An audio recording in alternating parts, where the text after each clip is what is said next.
Hello বন্ধুরা, hour simple লাইফস্টাইলে তোমাদের সুস্বাগতম। Please like, share and subscribe. তো সকালবেলা উঠে প্রথমে ঝটপট করে বাবুর জন্য এক গ্লাস গরম গরম হরলিক্স গুলে দিলাম। তারপর নিজের জন্য চা, তার সাথে রুটি আর একটা পরোটা গরম গরম আমার জন্য। তারপর চলে এলাম চিকেন পকোড়া বানাতে।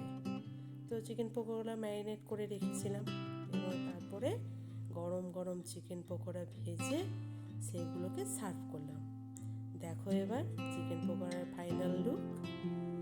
আবার রাত্রেবেলা ছিল আমাদের একটা রিসেপশন, বার্থডে রিসেপশন পার্টি। তো সেখানে গিয়ে উপস্থিত হয়েছি। এই হচ্ছে আমি তোমাদের ঋতু, সবার সামনে টাটা বাই বাই আজকের মতো।